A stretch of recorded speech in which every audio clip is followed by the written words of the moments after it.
નમસ્કાર મિત્રો, સ્વાગત છે તમારું આપણું ચેનલ અલ્વેઝ ક્રિએશનની અંદર। તો મિત્રો આપણે આજે ફૂલ પ્રોજેક્ટની અંદર તમને એક જબરદસ્ત ગુજરાતી સોંગ ઉપર વિડીયો બનાવવા શીખડાવશું। દરરોજની જેમ સાવ સિમ્પલ તો માત્ર તમારા ફોટા સેન્ડ કરીને।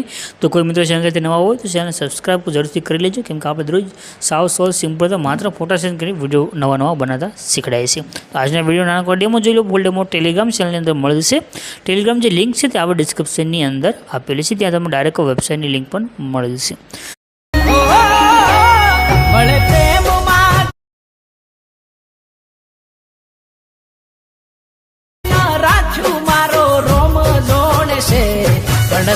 તો ડેમોની તમે જે વિડીયો જોશે, વિડીયો બનાવવા માટે એક પ્રોજેક્ટ લેવાનો છે। પ્રોજેક્ટ લેવા માટે તમારા ફોનની અંદર જે ગૂગલ એપ હોય અથવા કોઈ પણ બ્રાઉઝર હોય તો બ્રાઉઝર ઓપન કરજો।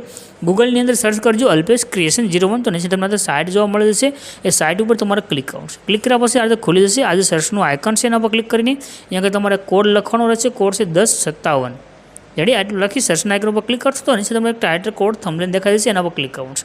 ક્લિક કરશો પોસ્ટ આવશે, પોસ્ટ તમે ઉપર કરી નીચે જવાનું છે। થોડાક તમે નીચે જશો તમને એક લખેલું જોવા મળશે ફૂલ પ્રોજેક્ટ, એના પર ક્લિક કરી દો।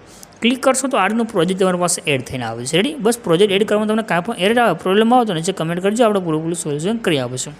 એકવાર પ્રોજેક્ટને એડ કરી લો, બસ હવે તમારે અહીંયા ઇમેજ દેખાઈ રહ્યા છે, આ ઇમેજની જગ્યાએ તમારે તમારા ઇમેજ મૂકવાના છે, તમારા ફોટા મૂકવાના છે। ઇમેજ ચેન્જ કરવા કઈ રીતે, તો અહીંયા આગળ તમને જો ઇમેજ દેખાઈ રહ્યો છે એના પર ક્લિક કરજો। ક્લિક કર્યા પછી એક ઓપ્શન આવશે, તમને નીચે કલર અને ફિલ લખેલું એના પર ક્લિક કરવાનું છે અને નીચે નંબર આવી જશે, નંબર ઉપર તમારે ક્લિક કરી દેવાનું છે। નંબર ઉપર ક્લિક કર્યા પછી તમારે અહીંયા આગળ જે ફોટો એડ કરવો હોય એ ઇમેજ તમારે સિલેક્ટ કરી પ્લસનું આઇકન છે એના પર ક્લિક કરવાનું છે, તમારો ઇમેજ ચેન્જ થઈ છે। રેડી, બસ આટલું જ કરવાનું છે। આ રીતે તમારા વિડીયોની અંદર જેટલા પણ ઇમેજ છે બધા ઇમેજ ચેન્જ કરી તમે તમારા ફોટા મૂકી દો, તમારો વિડીયો બનીને કમ્પ્લીટ થશે। બાકી તમારે કોઈ પણ ઇફેક્ટ સેટ કરવાની જરૂર નથી।